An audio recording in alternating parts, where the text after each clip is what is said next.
Hey, good afternoon. My name is Tom Stark, and you can also find me at theorganicretiree.com.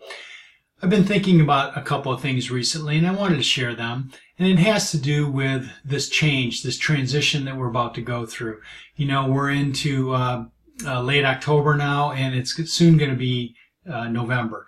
And we're in that time of year where the time changes. It goes from daylight saving time into standard time, where we're beginning to look at our cars in the morning. We have to defrost everything and scrape the windows. The temperature's going down.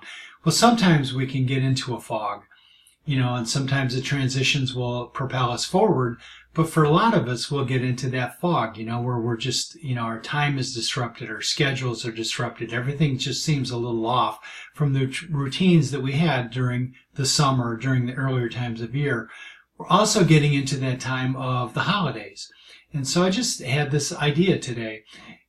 It had to do with fog, replacing that mental fog with something that's hopefully more powerful. See, for me, the acronym FOG stands for a force of God or a force of good. Maybe you don't believe quite what I believe in the power of God and the power of the Holy Spirit, and that's fine if you don't, but I think we can all agree on a force of good. So, what does that stand for? Well, there's certain people that I really respect and admire in their writing, and one of them is John Maxwell. He has a definition of leadership that I think is awesome, and the definition goes something like this. A leader is someone who can influence people in such a way that people will choose to follow them, to willingly choose to follow them. See, I'm not interested in folks who are feeling coerced that they have to make a decision just because I sell them or I tell them that there is something that they really need to know and they have to do. I don't want coercion. I don't want to feel like someone's trapped and they have to do something. I know I don't appreciate it when I feel in that mode, and I don't want others to feel that either. What I want people to feel is that they are making a decision, that they're making a choice that's based on what they want and need for themselves. So, definition of leadership is to willingly follow somebody because you choose to follow them. You've been influenced in such a way that makes a difference in your life and a difference in your perspective. So when we begin to apply that to our lives, it kind of leads me to this question, and that question is my leadership leading me? See, if I fall into that fog of the transition and the change of season, if I fall into that fog of just kind of going to sleep and just not really pursuing those dreams or those hopes that I have for myself, then I'm falling into a negative framework. What I want to work into, what I want to maintain and stay into is being that force of good. So I don't want to simply find people who are following me, or I don't want to follow someone just because they might represent something that I'm going after. I want to be a force of good, and I'm looking to help influence people who are looking for that positivity, that thing in their life that they know that they need, and maybe they don't quite have it for themselves, and so they're looking to partner with somebody. But I have a different definition today.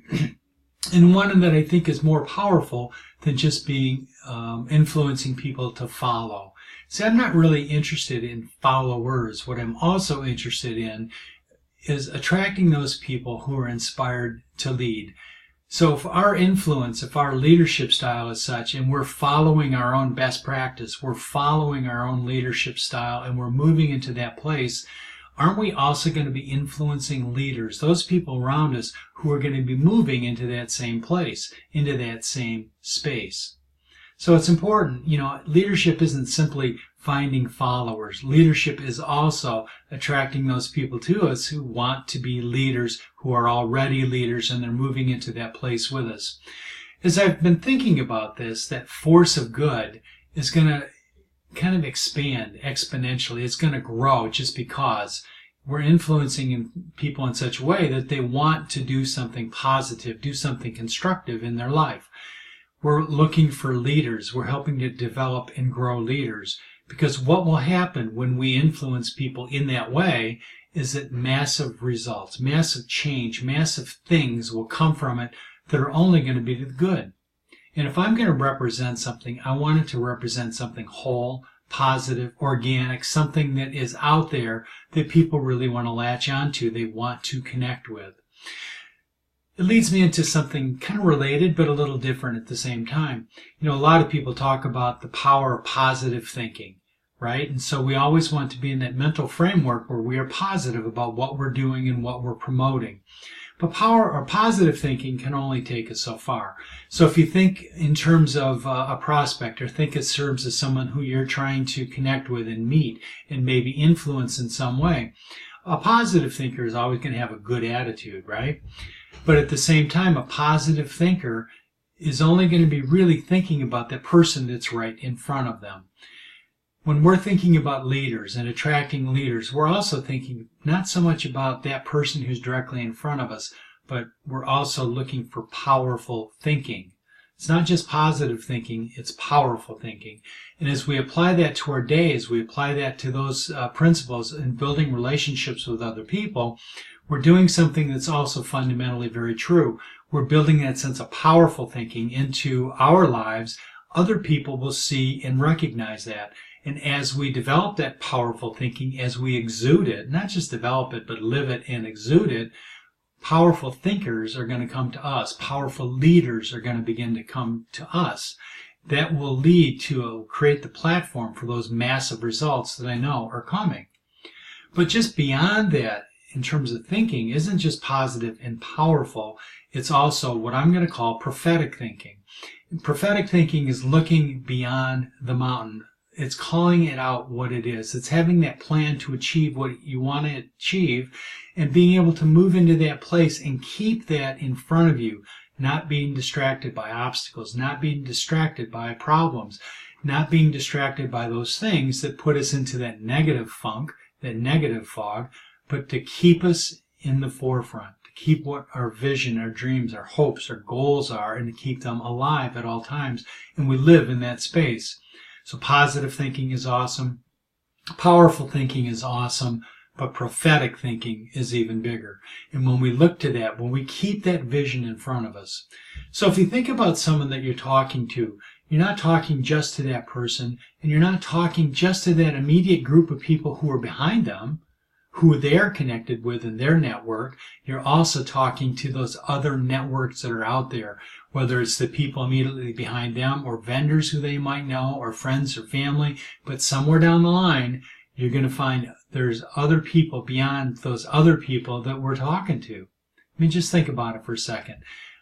A positive thought is awesome. A powerful thought is better. A prophetic thought is even more far-reaching and far-ranging because it's impacting those people around us in a way that they are going to want to connect with us and they're going to want to share their connections with us. Why? Because it's not about me. It's not about me. It's about everybody. It's about helping to rise that ocean, that tide, so that everybody's ship rises. Everybody's ship rises in that stream. And so we're looking to promote that. We are looking to accomplish that at all times. So, it's important to plan, but to plan to do something or to intend to do something, to wish to do something, to hope to do something, they don't really matter if you don't do anything. We have to move. We have to act. We have to remember that we are forces of good and that we are continuing to move in that area, into that place. Anyway, those are my thoughts for the day today. I hope you found some value in that. If you did, please connect with me. My name is Tom Stark. You can find me at The Organic Retiree. And I hope everyone has an awesome day today. But remember, be a force of God, be a force of good, and your business will explode. Thank you very much.